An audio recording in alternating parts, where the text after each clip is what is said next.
Je vais commencer par vous poser cette question qui est: souhaitez-vous que votre entreprise survive à un sinistre?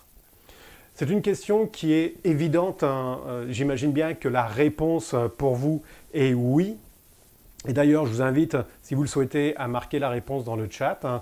Donc, c'est une question qui est excessivement importante. Et si je la pose, c'est parce que même si on dit oui, bien sûr que moi, je veux faire survivre mon entreprise en cas de crise, je veux qu'elle survive par rapport au Covid, ou je veux qu'elle survive par rapport à un sinistre, à une tempête ou quelque chose comme ça.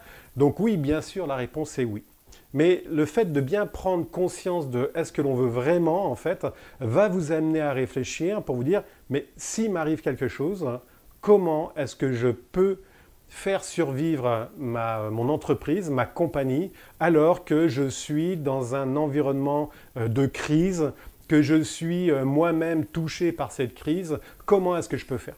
Donc vraiment, cette question, je vous invite à vous la poser, et puis ça va vous permettre de voir quelques petites réponses, et puis ça va peut-être vous permettre de voir, mais comment est-ce que je peux faire? Ces conférences vont vous aider à avoir une petite idée, et la formation qu'on va vous proposer justement va vous permettre tout simplement de mettre en place un plan de continuité d'activité. Alors, un plan de continuité d'activité, ça va servir à quoi en fait? Eh bien, ça va servir tout simplement à faire face à un événement, à une crise, à un sinistre. Et donc, la société dans laquelle on vit, le monde dans lequel on vit, et je ne vous apprends rien là-dessus, c'est qu'on fait face à pas mal de risques. Et des risques, il y en a de plusieurs sortes. Alors, là-dedans, j'en ai mis 5, mais bien évidemment, il y en a plus. Alors, on a tout d'abord des risques naturels, et on le voit actuellement principalement au niveau climatique. On a actuellement des sécheresses, des tempêtes, des inondations, des feux. Tout ce système climatique est en train de se dérégler et ça génère en fait des événements, des risques, et qui sont des risques climatiques. Et de plus en plus, on en voit et il va falloir faire face en fait à ces risques. Donc, une bonne raison de mettre en place un plan de continuité d'activité, c'est de pouvoir répondre en fait à des événements climatiques. Il y a d'autres risques aussi qui peuvent faire en sorte que votre entreprise se retrouve face à une crise. Et puis, on peut avoir donc typiquement des attentats ou des coups d'État. On le voit dans différents pays, il y a des soulèvements de la population, des citoyens qui ne sont pas d'accord avec telle ou telle chose ou avec le gouvernement. Ce qui génère en fait des révoltes, des manifestations, et ce qui fait en sorte que ça perturbe soit le tissu économique, soit les entreprises, soit les transports, des choses comme ça. Ce qui fait que s'il n'y a plus de transport, il y a tous des problèmes de logistique, et vous, en tant qu'entrepreneur, vous pouvez avoir des problèmes pour vous faire livrer, ou même des problèmes pour pouvoir ouvrir votre entreprise. Donc ces deux éléments sont des risques que l'on vit, et c'est en constante augmentation. Il y a un troisième risque que je parle en fait, c'est la cyberattaque. Cyberattaque actuellement, c'est un des fléaux les plus importants. Ça monte très très vite. Il y a près de 70 à 90% des entreprises qui, tôt ou tard, se sont faites attaquer ou vont se faire attaquer. Alors, il y a des petites attaques qui sont sans trop de conséquences, et puis il y a des attaques qui sont tout simplement très très limitantes dans le cadre de votre entreprise. Je pense à des ransomware qui vous bloquent en fait vos données, et tant que vous ne payez pas la rançon, vous n'avez plus accès à des données. J'ai eu plusieurs clients comme ça qui se sont fait déjà attaquer dans ce sens-là, et ils ont dû arrêter leur activité pour pouvoir reconstruire leurs données. Certaines entreprises en Europe ou en Amérique du Nord ont dû fermer pendant 1 semaine, voire 2 semaines pour pouvoir reconstruire leur informatique et leurs données. Donc ça, c'est un événement qui se passe de plus en plus, et dans le cadre de la continuité d'activité, il faut le prendre en compte. C'est un risque qui est très très important. Deux autres risques, catastrophe industrielle. On a beaucoup entendu parler de la dernière catastrophe à Beyrouth, où il y a une explosion de près de 2000 tonnes de produits chimiques, des engrais, qui ont soufflé en fait la totalité du port, un port par lequel transitaient des denrées alimentaires. Toute l'infrastructure du port a été bien évidemment détruite et dans les 5 km de la ville de Beyrouth, beaucoup d'appartements, d'immeubles ont été soit détruits, soit fortement abîmés.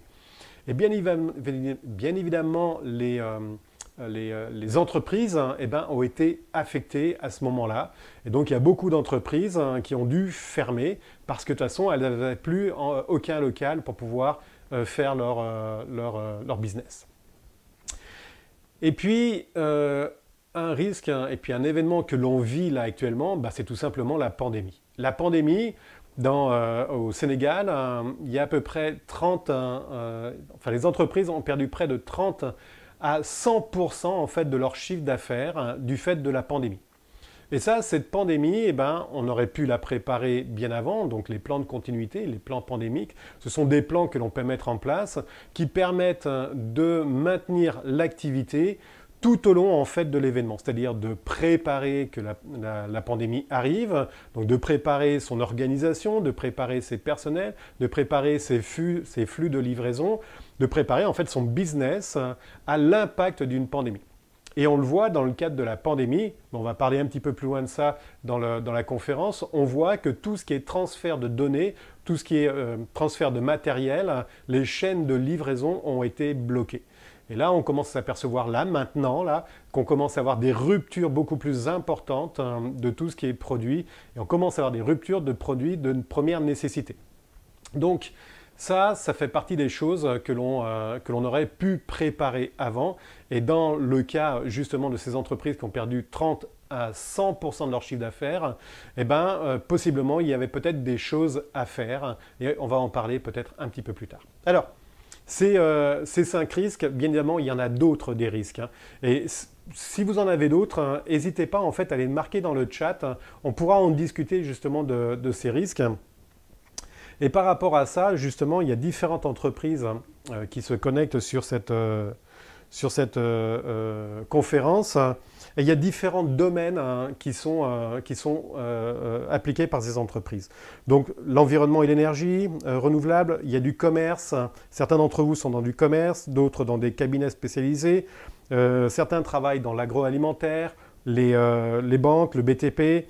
Certains ont des service centers, encore du conseil, de la gestion immobilière, du BTP, de la technologie, de la gestion de sites éloignés sur des environnements en fait extrêmes. Ça, c'est un point qui est très intéressant dans le cadre de la continuité, justement. Des groupes de cabinets RH, des groupes des importateurs, des gestions d'associations, etc. Donc, en fait, parmi vous, vous avez justement ce genre d'activité-là. Et dans le cadre de la mise en place d'un plan de continuité, ça peut fortement en fait vous aider à maintenir vos activités par rapport à n'importe quel en fait événement qui peut arriver. Il faut bien comprendre une chose, c'est que le plan de continuité d'activité, on ne règle pas la cause d'un sinistre, mais on aide sur les conséquences, c'est-à-dire le maintien de l'activité par rapport à une conséquence. On va y reparler, on va y revenir un petit peu plus tard. Alors, maintenant que j'ai mis la table sur les risques, et puis vous-même, vous connaissez pas mal de risques, et puis dans vos domaines d'activité, vous avez des risques qui sont très spécifiques à vous. Et dans ce cadre-là, il faut voir comment est-ce qu'on peut régler ces sinistres-là. Coupure de courant d'eau, de téléphone, Internet, longue durée, etc. Exactement, ça c'est tous des risques qui peuvent arriver. Et dans le cadre du plan de continuité d'activité, ça peut permettre de pouvoir pallier à tous ces risques-là, à tous ces impacts en fait, à ces conséquences d'un événement. Alors, la question, c'est pas de savoir si vous allez vivre en fait une crise. C'est vraiment pas ça. La question, c'est pas de savoir si vous allez vivre une crise. Parce que quoi qu'il en soit, dans votre vie d'entrepreneur, vous allez, à un moment ou à un autre, vivre une crise. Que vous le vouliez ou que vous ne vouliez pas, vous allez subir une crise. Soit une crise qui est propre à votre entreprise, soit une crise qui va venir de l'extérieur. Étatique, une autre entreprise qui vient d'exploser, qui vient vous impacter en fait dans votre business. Donc, la question, ce n'est pas de savoir si vous allez avoir une crise. Et déjà, à mon avis, vous avez pu déjà peut-être passer des crises qui n'ont pas mis en péril votre entreprise. Donc vous savez très bien de quoi je parle quand on vit des crises. Vous allez tous, à un moment ou à un autre, vivre une crise et ça je vous le garantis. Vraiment, je vous le garantis. Alors, la vraie question, c'est pas de savoir si vous allez vivre une crise, mais la vraie question à vous poser, c'est qu'est-ce que vous allez faire pour maintenir votre activité au moment d'une crise? Qu'est-ce que vous allez faire pour maintenir votre activité au moment d'une crise? Ça, c'est vraiment en fait la question qu'il faut que vous vous posiez.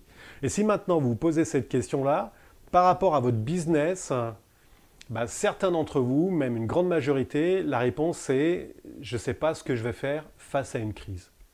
Et c'est normal.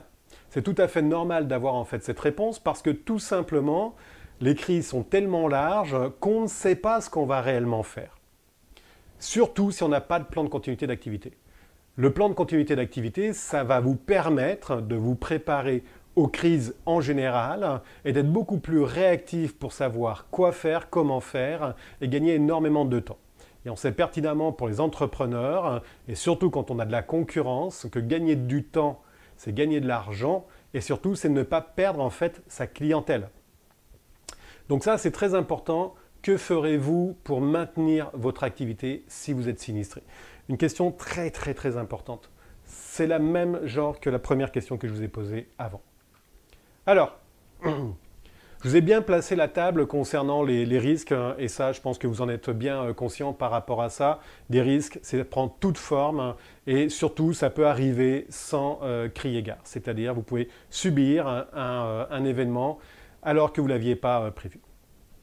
Les plans de continuité d'activité, il y a 6 avantages en fait. Il y en a plus, mais j'ai limité dans le cadre de cette conférence à 6 avantages. Dans le cadre de la formation, on en voit plus, et c'est des avantages qui vont permettre de faire comprendre à la haute direction ou haute direction quels sont l'intérêt pour l'entreprise de mettre en place un plan de continuité d'activité. Là, je vous en ai sorti 6 qui vont vous permettre justement de voir pourquoi est-ce qu'on met en place un plan de continuité d'activité. Alors, le premier des avantages, le fait de mettre un plan de continuité d'activité, ça va vous permettre en fait de répondre aux obligations légales, réglementaires ou contractuelles. Ces obligations, pour certaines entreprises, pour certains d'entre vous, il y a des entreprises qui nous écoutent qui font partie de l'agroalimentaire, il y a des réglementations, il y a des obligations dans ce cadre-là qu'il va falloir respecter. La pharmaceutique, tout ce qui est alimentaire, tout ce qui est bancaire, tout ça, il y a des réglementations, il y a de la légalité, de la contractualisation. Donc légal avec bien évidemment tout ce qui est gouvernement, réglementaire avec votre cœur de métier et contractuel aussi bien avec vos fournisseurs qu'avec votre banquier, qu'avec vos assureurs et bien évidemment avec vos clients. Donc ces points-là, le premier avantage de mettre un plan de continuité d'activité va vous permettre tout simplement de répondre à ces obligations-là. Et ces obligations-là sont vraiment prenantes dans le cadre de votre activité.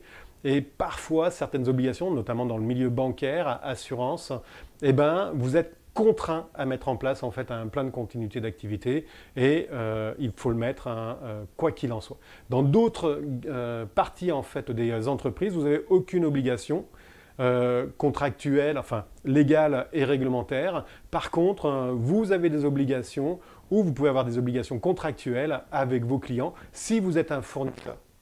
Et vos fournisseurs, vous pouvez leur demander aussi des obligations contractuelles pour qu'eux-mêmes soient dans le cadre d'un plan de continuité, qu'eux-mêmes ils aient un plan de continuité d'activité. Donc premier avantage, ça peut paraître rien, on peut se dire un avantage comme ça, non.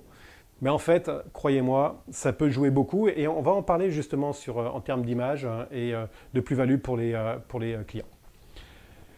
Deuxième avantage, mieux connaître votre entreprise. Alors vous allez me dire, mieux connaître mon entreprise, c'est moi qui l'ai créée, je la connais mon entreprise. Vous avez raison. Vous avez raison parce qu'au début où vous créez votre entreprise, vous savez ce qu'il en est. Mais une entreprise, ça vit, ça grandit et ça prospère. En tout cas, c'est ce que je vous souhaite dans le cadre de votre entreprise. Et plus ça prospère, plus ça grandit et plus on s'éloigne en fait de son entreprise. Donc on commence à avoir une idée très précise quand on la crée, on sait ce qu'il en est, mais plus on grandit, plus cette entreprise grandit, plus en fait on a une vision de haut niveau et plus on s'éloigne en fait de la base. Ben, mieux connaître son entreprise dans un domaine, notamment sur une direction qui est la capacité de résilience de votre entreprise, le plan de continuité d'activité va vous apporter en fait ça.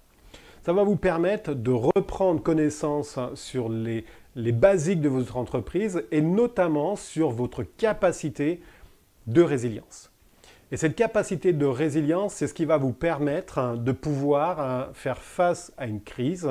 Et c'est ce qui va vous permettre de pouvoir mettre en place un plan de continuité vraiment opérationnel sur une base qui est bien connue et augmenter la résilience de votre entreprise.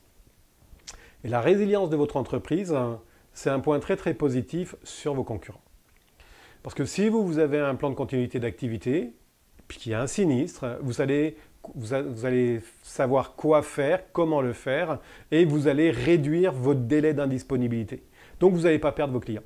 Contrairement à vos concurrents qui peuvent ne pas avoir de plan de continuité d'activité, et s'ils se trouvent face au même sinistre que vous, ils risquent de dégringoler, ils risquent de fermer. Alors ça va être un avantage pour celui qui a un plan de continuité d'activité, parce que les clients de votre concurrence, ils vont venir vers vous. D'accord ? Et si vous n'avez pas de plan de continuité d'activité et puis que vous vivez un sinistre, il y a des très grandes chances que vos clients, vous les perdiez au profit en fait, de la concurrence. Donc ça, c'est un avantage très très important. Donc, mieux connaître son entreprise et sa capacité de résilience, c'est reprendre en fait le contact de son entreprise et la maîtrise de la résilience de son entreprise. C'est un avantage aussi qui est très très intéressant. Maintenir vos activités essentielles, la mise en place d'un plan de continuité d'activité, ça va vous permettre de refaire un point sur toutes les activités de votre entreprise et faire le tri entre les activités qui sont essentielles, qui sont vraiment critiques, donc essentielles. Généralement, ces activités, c'est celles qui vous rapportent du business. Et puis des activités qui sont peut-être moins essentielles. Donc le but, l'objectif d'un PCA, d'un plan de continuité d'activité, c'est de pouvoir maintenir les activités essentielles. Et dans le cadre de la mise en place d'un plan de continuité d'activité, on fait ce qu'on appelle un Business Impact Analysis, c'est-à-dire qu'on va regarder toutes vos activités et puis on va déterminer quelles sont les activités qui sont les plus critiques, les plus nécessaires à mon entreprise, les plus essentielles, versus les activités qui le sont moins. Et dans ce cadre-là, vous allez connaître vos activités qui sont essentielles, et j'imagine bien que vous avez une idée de ces activités-là. Vous allez connaître ces activités qui sont essentielles, et vous allez mettre le plan de continuité sur ces activités-là.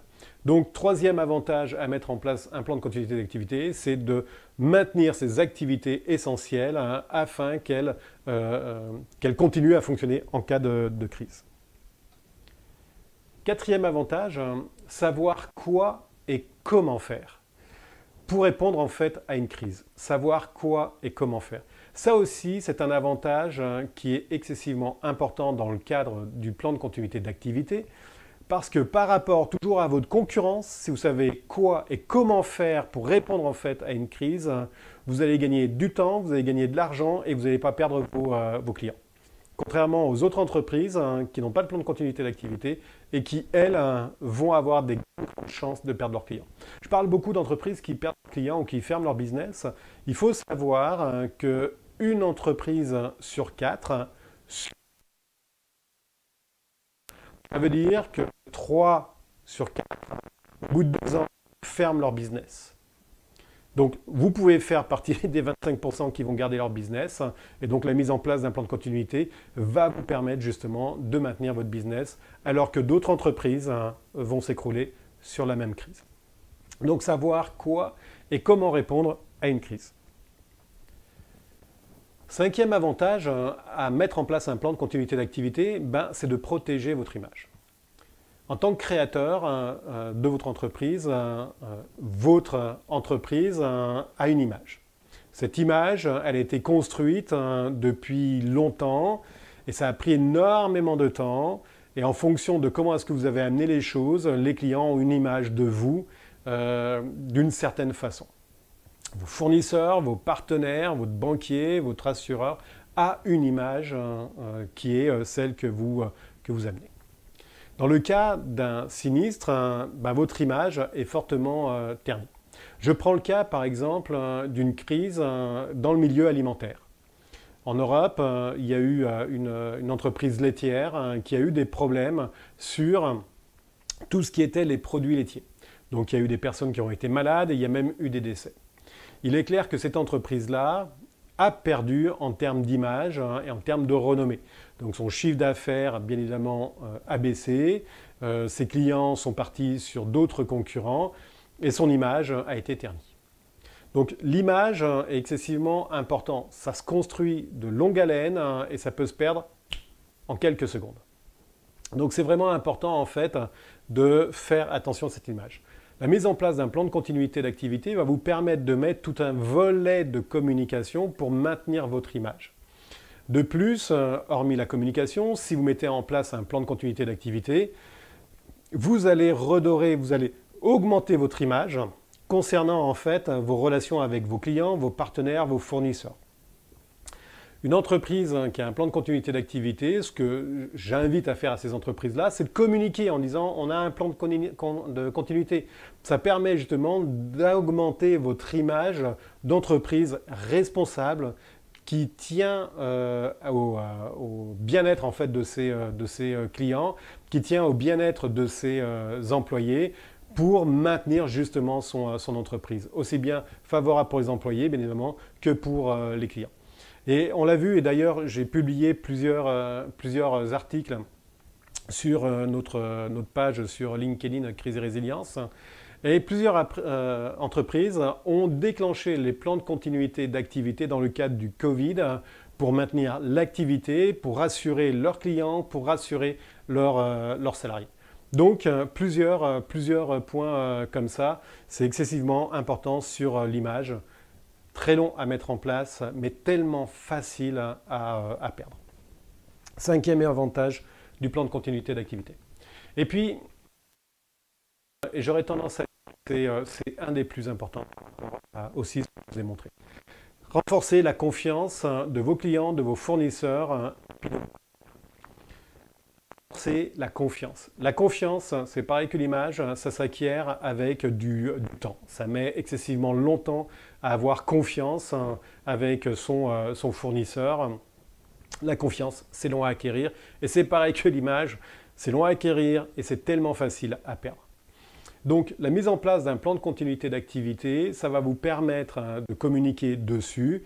Ça va permettre de renforcer la confiance, c'est ce que j'indiquais un petit peu tout à l'heure avec l'image, sur vos clients. Vos clients, s'ils savent que vous avez un plan de continuité d'activité, c'est un bonus, c'est un plus pour eux. Parce qu'ils savent pertinemment qu'ils vont pouvoir continuer à travailler avec vous, même si vous êtes sinistré. Et il faut bien comprendre que les clients, c'est versatile. Ça change en fait très très facilement de fournisseur. Alors si vous êtes sinistré, que vous n'avez pas de plan de continuité d'activité, que vous êtes arrêté pendant 1 semaine, 2 semaines, 3 semaines, le client, lui, il ne va pas attendre après vous. D'accord? Il va partir à la concurrence. Et on sait pertinemment que de récupérer des clients qui sont partis à la concurrence, qui ont commencé à goûter comment est-ce que ça fonctionnait ailleurs, c'est très difficile. C'est pour ça que 75% des entreprises qui vivent un sinistre, ferment au bout de 2 ans. Parce qu'elles n'ont pas réussi à reconstruire en fait leur panel de clientèle. Parce que la clientèle est partie ailleurs. Donc renforcer la confiance à la clientèle, c'est très très positif. Ça montre que, que les clients pour vous sont importants, que vous en prenez soin. Le deuxième fournisseur, là aussi. Renforcer la confiance vis-à-vis de vos fournisseurs. Tout simplement parce que ça va permettre à vos fournisseurs de sentir beaucoup plus en confiance vis-à-vis de vous, parce qu'ils savent que si vous avez un sinistre avec un plan de continuité d'activité, vous avez vu vos activités qui sont critiques, celles qui rapportent généralement du business, et donc vous avez la possibilité de maintenir votre activité. Et ça veut dire quoi pour le fournisseur? Ça veut dire que vous allez continuer à le payer. Et donc ça, un fournisseur qui a un client avec un plan de continuité d'activité, c'est l'idéal. C'est l'idéal parce qu'il sait qu'il peut vous faire confiance par rapport à ça et que tout ce qu'il vous a envoyé sera payé. Donc ça, renforcer la confiance vis-à-vis du fournisseur, ça aussi, c'est un plus pour la mise en place d'un plan de continuité d'activité. Et puis le dernier, vos partenaires. Donc là aussi, vos partenaires, c'est quoi? C'est la banque, c'est vos assureurs, votre conseil d'administration, des entreprises avec lesquelles vous avez des joint ventures. Donc c'est tout ça, ces partenaires-là. Et là aussi, si les partenaires voient que vous avez un plan de continuité d'activité, eh ben, pour eux, c'est encore beaucoup plus rassurant. La banque se permettra de plus facilement vous faire un prêt parce qu'elle sait que même si vous avez une crise, vous allez pouvoir rembourser la banque. Les assurances vont pouvoir réduire leur police leur police de caractère, non, mais leur police en fait d'assurance parce que tout simplement, ils savent que ça va leur coûter moins cher parce que vous avez un plan de continuité d'activité et qu'il y a beaucoup de choses qui vont continuer à fonctionner. Donc ça va leur coûter moins cher. Donc ils sont prêts à baisser en fait leur police d'assurance. Rien qu'avec ça, là, le fait de faire baisser la police d'assurance, la facilité des prêts, là, la mise en place du plan de continuité d'activité, là, c'est certainement la meilleure des choses que vous avez à faire par rapport à ça. Donc, très très important là, et puis vis-à-vis de vos associés, vis-à-vis de vos partenaires avec d'autres entreprises sur lesquelles vous avez des joint ventures, bah là aussi, ils se sentent rassurés du fait que vous avez un plan de continuité opérationnel et que donc vos activités essentielles vont être maintenues. Donc, six avantages, je vais juste les repasser rapidement. Donc, répondre à des obligations légales. Pour certaines entreprises, c'est déjà le cas, les banques, les assurances, l'agroalimentaire, les pharmaceutiques. Normalement, vous avez déjà une obligation par rapport à ça. Pour les autres, eh ben, c'est un avantage parce que ça va vous amener en fait à pouvoir contractualiser plus facilement avec d'autres entreprises. Mieux connaître son entreprise et sa capacité de résilience, excessivement importante de connaître sa capacité de résilience. C'est ce qui va vous permettre de pouvoir redémarrer facilement et rapidement. Maintenir les activités essentielles, savoir qu'est-ce qui vous rapporte l'argent, le business, le cash, parce que c'est ça qui va vous permettre de pouvoir payer vos factures, de pouvoir payer du nouveau matériel, de pouvoir payer vos fournisseurs, etc. C'est aussi les activités essentielles dans le milieu pharmaceutique, la création de produits, de médicaments, de choses comme ça, de services essentiels à la population. L'électricité, on en parlait tout à l'heure. L'électricité, l'eau, c'est des services essentiels, c'est des activités essentielles. On ne peut pas se permettre d'avoir une rupture sur ce genre de choses-là. Savoir quoi répondre et savoir quoi et comment répondre en cas de sinistre, un gros avantage concurrentiel vis-à-vis en fait de vos compétiteurs, de vos concurrents. Si vous avez en fait un plan de continuité d'activité, vous saurez comment réagir très rapidement, quoi faire, alors que vos concurrents seront à se poser encore la question, mais qu'est-ce qu'il faut que je fasse? Un avantage qui est énorme là-dessus. Protégez votre image, bien évidemment. Si vous avez une intervention, un événement sur des produits qui sont chez vous défaillants, on peut prendre le cas de Volkswagen, parce que je sais qu'il y a une entreprise Renault qui nous écoute. Volkswagen avec les pots d'échappement avec la mesure des pots d'échappement qui était faussée, et ben en termes d'image de marque, ils ont perdu énormément. Donc l'image, ça aussi, c'est très important. Et le plan de continuité d'activité va vous permettre justement de maintenir votre image en cas de crise parce que vous aurez un plan de communication qui sera vraiment adapté et puis d'augmenter votre image vis-à-vis en fait de vos partenaires, de vos clients et de vos fournisseurs. Et puis renforcer la confiance justement de vos clients et de vos fournisseurs et de vos partenaires. Ça, c'est vraiment une plus-value du plan de continuité d'activité, surtout si vous communiquez dessus. D'ailleurs, une petite parenthèse sur la communication justement de notre plan de continuité d'activité, c'est communiquer dessus. Si vous avez un plan de continuité d'activité, communiquez dessus. Souvent, j'ai des clients qui me disent « Ouais, mais… au niveau de la concurrence, ils savent que j'ai un plan de continuité. Ben oui, mais en fait, vous allez communiquer pas seulement à votre concurrence, vous allez communiquer à vos partenaires, à vos fournisseurs, à vos clients. Et c'est là où en fait il y a de la plus-value dans le fait de communiquer. Vos concurrents, ils vont se dire « Ah mince, l'entreprise X, elle a un plan de continuité, elle est meilleure que nous. » Donc eux, ils vont se sentir pas bons, mais vous allez être valorisé. Donc, 6 points, 6 avantages par rapport à ça. Je vais juste me permettre de boire un petit peu. Voilà. Alors, mettre en place un plan de continuité d'activité, c'est bien. Ça, je pense que vous le comprenez, il y a 6 avantages, mais il y en a beaucoup plus. Donc, c'est vraiment bien, en fait, de mettre en place un plan de continuité d'activité. Mais sur quoi en fait on va mettre un plan de continuité et comment est-ce qu'on va le mettre en place? Donc je vous propose tout simplement de commencer à voir sur quoi mettre en place un plan de continuité d'activité, quels sont les périmètres qu'il va falloir aller voir, quels sont ces liens qui sont importants, ces activités qui sont importantes ou ces périmètres qui sont importants. Alors, 5 axes essentiels à parcourir dans le cadre de la mise en place d'un plan de continuité. Alors, il pourrait y en avoir d'autres, hein. Ça, c'est les principaux. Et dans le cadre de la formation, de toute façon, on va tous les aborder, ces axes-là. Mais là, c'est les principaux.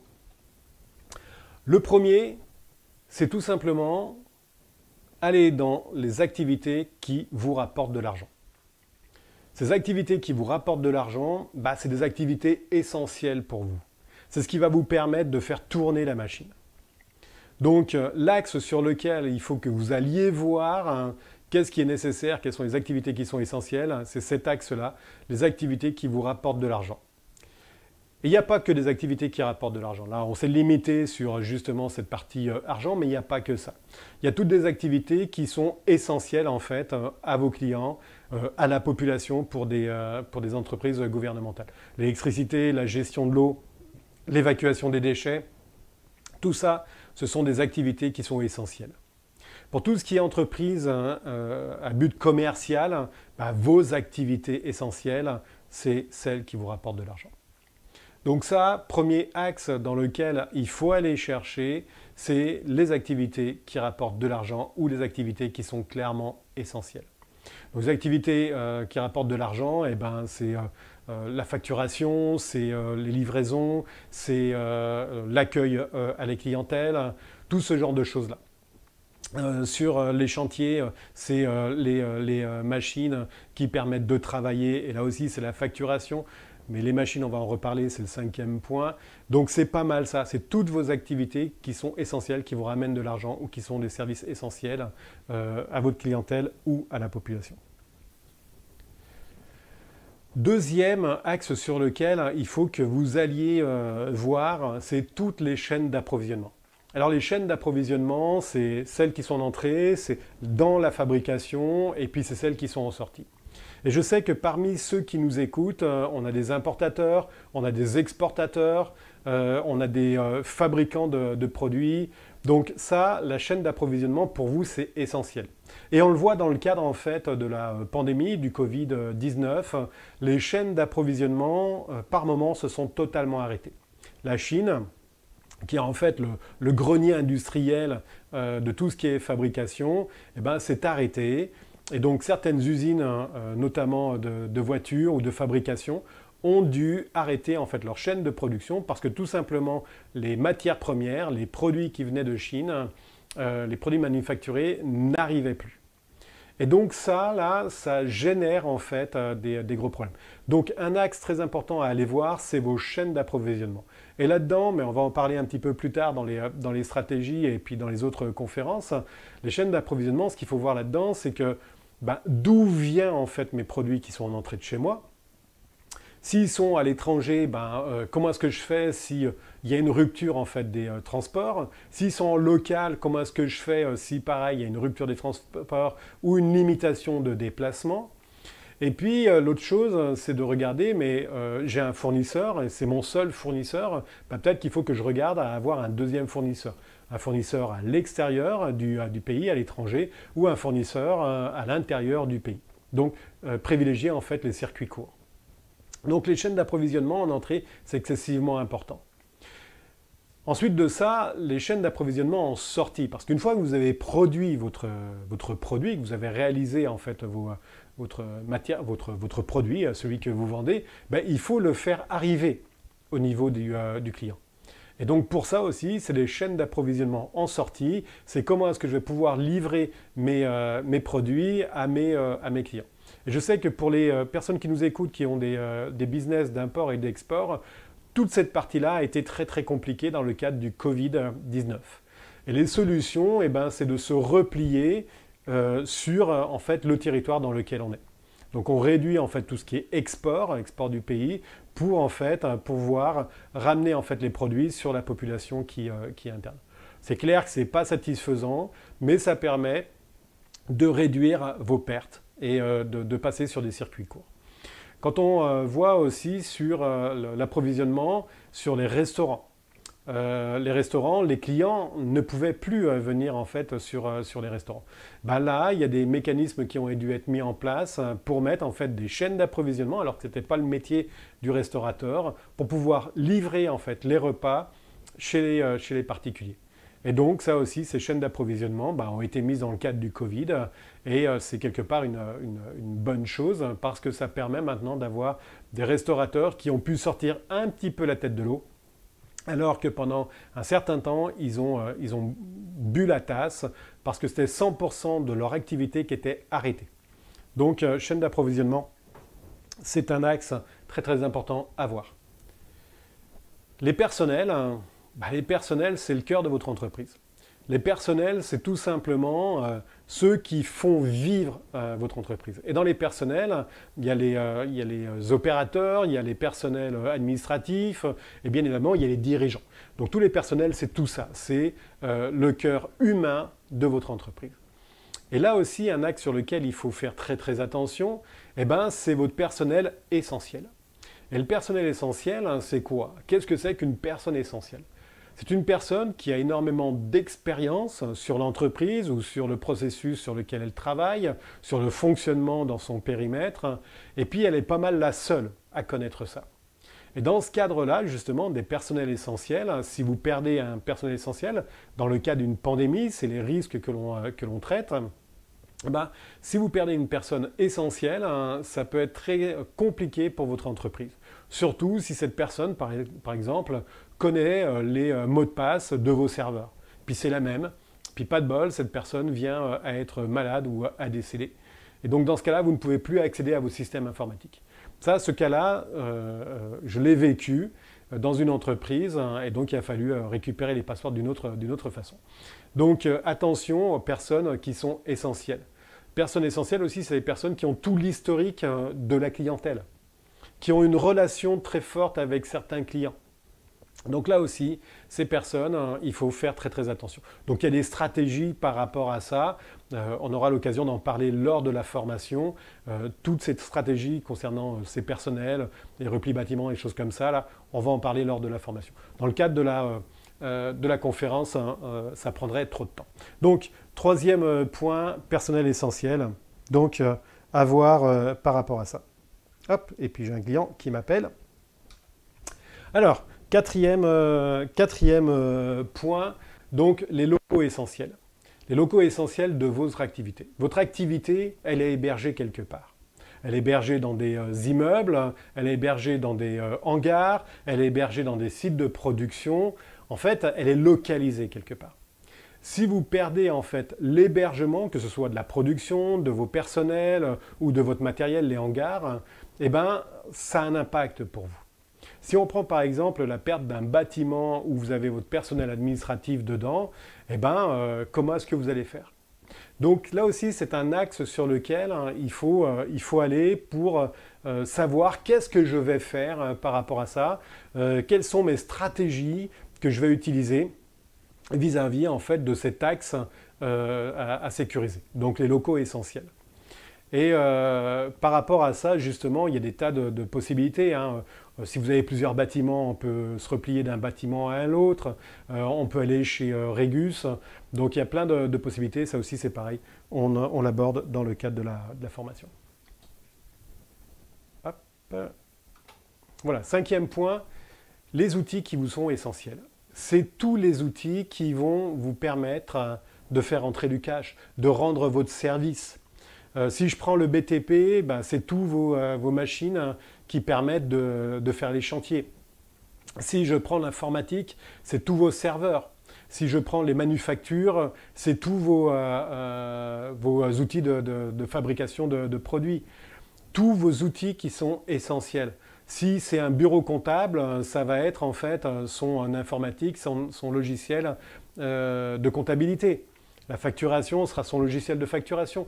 Tous vos outils qui sont essentiels, qui sans eux, vous êtes obligé d'arrêter. Donc ça, tous ces outils essentiels, en fonction de votre domaine dans lequel vous travaillez, ça ne va pas toujours être le même. Les personnes qui vont être sur du personnel de chantier, les entreprises qui sont sur du personnel de chantier, qui sont sur des BTP, pardon, vous allez avoir deux outils essentiels. Vous allez avoir vos machines qui permettent de gérer les chantiers, de faire les chantiers, et puis vous allez avoir en fait votre informatique qui héberge votre carnet de commandes, vos facturations, vos listes clientèle. Sur les entreprises qui sont dans des cabinets d'expertise, avocats ou autres, vos éléments essentiels, vos outils essentiels, c'est votre informatique, vos bases de connaissances et puis les dossiers papier que vous pouvez avoir en fait chez vous. Donc ces outils essentiels, c'est vraiment excessif. Si vous êtes dans de l'importation, par exemple, je pense à l'importation des véhicules, vos outils essentiels, ça va être l'hébergement de vos véhicules. Ils sont sur des parkings. Si ces parkings-là sont détruits ou qu'il y a un feu, on a déjà vu au Japon des parkings entiers de voitures brûlées, ça veut dire que vous perdez votre business. Vous avez payé la matière première, vous avez payé ça et puis vous l'avez perdu. Donc, bon, bien évidemment, il y a des assurances par rapport à ça. Mais les personnes qui avaient commandé leur voiture, vous allez être obligé de leur dire c'est dommage, ta voiture, tu l'auras dans 6 mois parce que celle qui avait sur le parking a brûlé. Donc ça aussi, c'est tous les outils en fait essentiels. Et puis bien évidemment, l'informatique pour tout ce qui est import-export, sur le suivi des livraisons, des commandes, etc. Donc, les outils essentiels, et c'est une grosse partie en fait du plan de continuité, et c'est là-dedans où on va mettre en place des procédures, on va y parler un petit peu plus loin, des procédures pour pouvoir maintenir cette partie-là.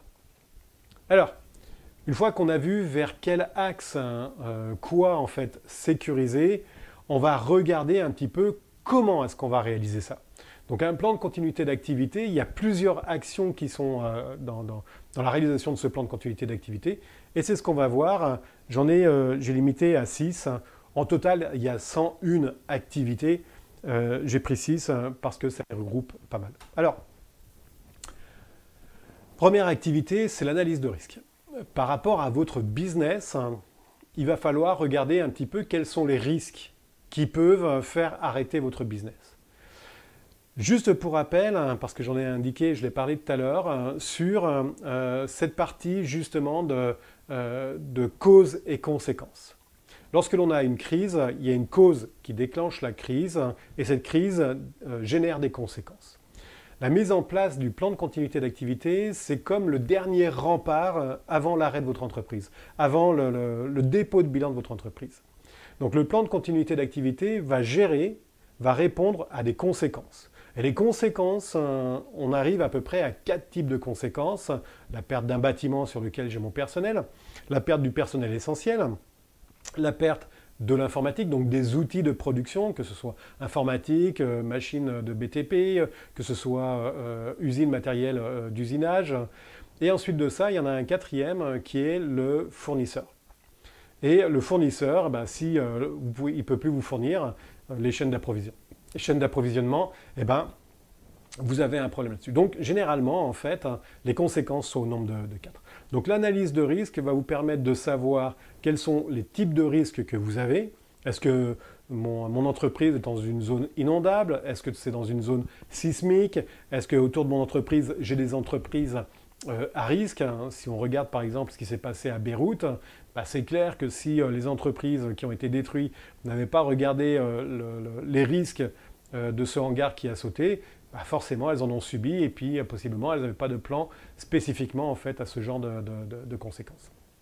Donc analyse de risque, c'est un élément qui est important. Alors on va commencer par une analyse de risque et puis cette analyse de risque va nous amener en fait sur des conséquences. Et ces conséquences, on va faire des analyses d'impact par rapport aux activités que l'on a considérées comme étant essentielles. Et là, dans ce cadre-là, on va aller voir chaque activité et on va faire une analyse d'impact. Si cette activité, par exemple, je prends une activité de comptabilité, si cette activité ou un cabinet, peu importe, si cette activité n'a plus ses locaux, qu'est-ce qui se passe pour cette activité-là? Quels sont les impacts si mon activité de comptabilité n'a plus les locaux qui hébergent en fait les comptables? ou alors si mon activité de comptabilité n'a plus l'application informatique. Donc là, on va regarder sur une indisponibilité du bâtiment ou une indisponibilité de l'informatique, ce qui va nous amener à faire une analyse d'impact sur ces deux conséquences, perte bâtiment, perte informatique, pour l'activité comptabilité. Donc deuxième point qu'on va aborder dans le cadre de la mise en place d'un plan de continuité d'activité, c'est l'analyse d'impact. Cette analyse d'impact va nous amener beaucoup de choses. Ça va nous amener justement à connaître plus notre entreprise et notamment à connaître cette résilience. Et dans le cadre de la mise en place en fait, du plan de continuité d'activité, on a optimisé les BIA, les Business Impact Analysis, pour rendre en fait ça plus efficace et vous faire gagner en fait de l'argent par rapport à ça. Et troisième point, c'est les stratégies. Puisqu'on a regardé les risques, puisqu'on a regardé les analyses d'impact, et puis dans l'analyse d'impact, on a discuté avec les personnes, puis on a regardé un petit peu la résilience qui existait dans le cadre de l'entreprise, on va partir sur les stratégies. Maintenant, toujours pour mon bureau comptable, si j'ai un problème au niveau du bâtiment, quelle stratégie je vais adopter pour pouvoir héberger mes comptables? Et là, les stratégies, ça peut être, comme je l'indiquais tout à l'heure, on va être plié chez Regus, ou alors on a un deuxième bureau ailleurs, donc on va aller dans ce bureau-là, ou alors on va délester notre travail à une autre équipe. Donc des stratégies, on va pouvoir en discuter, il y a informatique, tout ça, on va pouvoir en discuter. Donc dans le cadre de la formation, on va rentrer vraiment dans le détail sur quoi faire, comment faire par rapport à tel type de conséquences. Quatrième point, quatrième action qu'on va faire dans la mise en place du plan de continuité d'activité, bien évidemment, on va réaliser des plans. Parce qu'une fois qu'on a regardé les risques, les conséquences, qu'on a regardé les stratégies, ben, il va falloir maintenant construire un petit peu les plans qui vont permettre de répondre en fait à un sinistre. Et dans le cadre de ces plans, il va y avoir des plans de continuité métier qui vont concerner par exemple notre cabinet comptable. Pour, en cas d'indisponibilité du bâtiment, on va sortir le plan et le plan va nous dire, bah, tiens, par rapport à ça, on va à tel bâtiment, on amène telle chose, on se connecte de telle façon, quand on arrive là-bas, on fait telle chose, etc. D'accord ? Donc ça, ces plans de continuité métier va permettre de pouvoir reconstruire ou maintenir son activité par rapport en fait à une indisponibilité qui touche le métier directement. Cette indisponibilité, elle peut être aussi sur une indisponibilité informatique. Et là, on va mettre des procédures qui s'appellent des plans de reprise, des procédures de reprise informatique, et qui va permettre de dire que, par exemple, pour mon application de facturation, qui est sinistrée, je dois la reconstruire de telle façon, sur tel site, sur un site de secours, ou alors je récupère la sauvegarde, des tas de choses comme ça. Donc ça, on va le construire, pareil, dans le cadre de la mise en place du plan de reprise informatique. Puis bien évidemment, il y a aussi des plans de communication. J'en parlais tout à l'heure sur l'histoire de l'image, sur cet avantage en fait qu'apporte le plan de continuité d'activité sur l'image. Ça repose aussi sur la mise en place d'un plan de communication.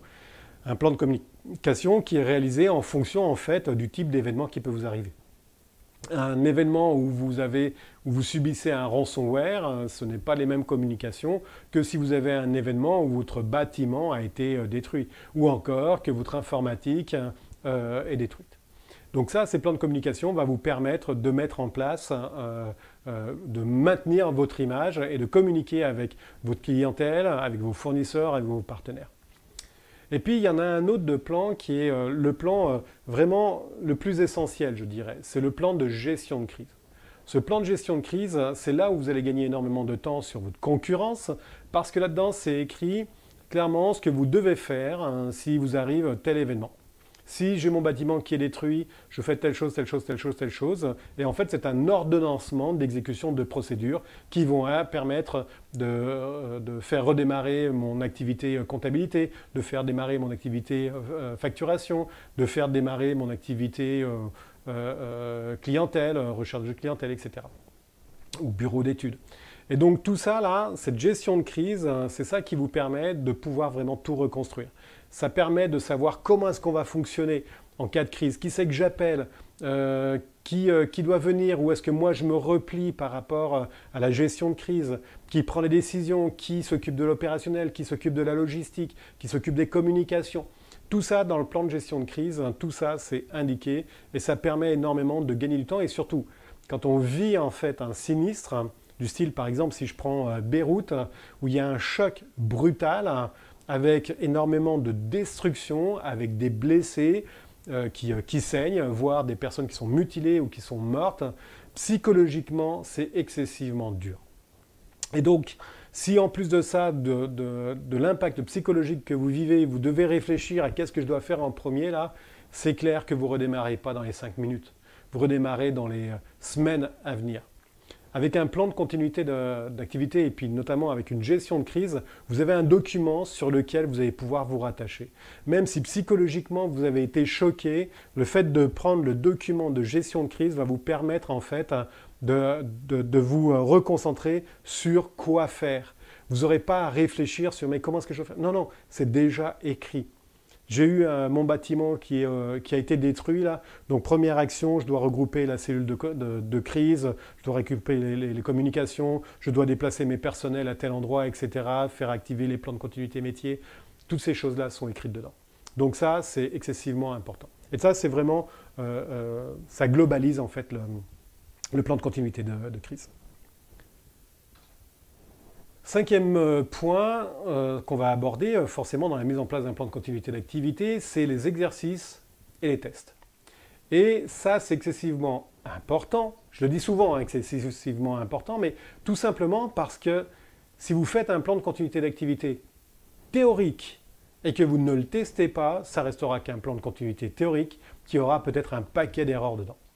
Donc le fait de faire des exercices va vous permettre de valider votre plan de continuité.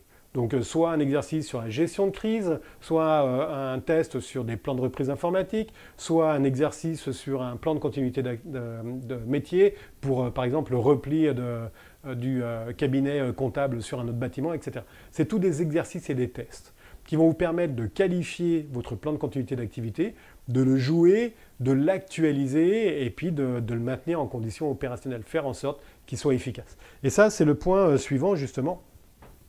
L'amélioration continue, le maintien en condition opérationnelle, le fait que votre plan soit à jour.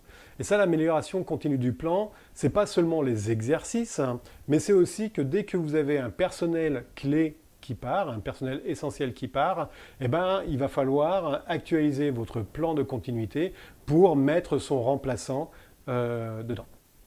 Donc là aussi, cette notion, ce point 6, c'est un point qui est important dans le sens où il faut maintenir son plan de continuité d'activité.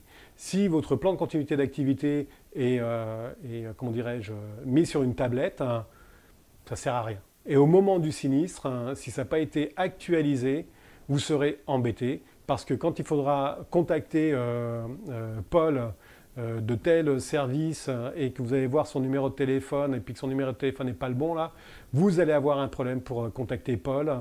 Et pas de bol, Paul, il est très important en fait pour la suite de la mise en place du plan de continuité métier. Donc ça, c'est très très important sur ce point 6. Donc ça fait partie en fait de tout ce qui est les activités principales. Donc 6 points, 6 activités qui sont là-dessus. On arrive quasiment à la fin et puis je vous invite vraiment de rester jusqu'à la fin de la conférence parce que je vais vous présenter aussi les formations et puis les cadeaux qu'on amène avec ça. Ça, c'est une citation chinoise et je suis sûr que vous avez aussi des citations et j'apprécierais d'ailleurs beaucoup que vous les partagiez, ces citations, parce qu'à la prochaine conférence, je mettrai une citation de chez vous. Alors, les tuiles d'un toit qui protège la pluie se posent par beau temps. Les tuiles d'un toit qui protège de la pluie se posent par beau temps. J'aime beaucoup ce proverbe parce qu'il est vraiment très réel dans le cas d'un plan de continuité d'activité. Un plan de continuité d'activité, un plan de gestion de crise, une gestion de crise, ça se met en place avant que la crise arrive. Ça permet tout simplement d'être prêt. Et typiquement dans cette citation, on y retrouve deux choses. Sur le fait que ça permet qu'il faut le mettre avant que la pluie arrive, ça c'est sûr. Mais en plus de ça, cette notion de toit, comme un plan de continuité d'activité, c'est fait pour vous protéger. C'est fait pour protéger votre entreprise. Le toit protège de la pluie, le plan de continuité d'activité vous protège d'un dépôt de bilan, vous protège face en fait à un sinistre. Ce n'est pas une assurance, mais ça vous permet de redémarrer, de maintenir vos activités. Donc c'est vraiment une protection. Et je trouve que c'est vraiment très très lié cette citation. Et si vous avez des citations équivalentes à celle-là, n'hésitez pas à les partager.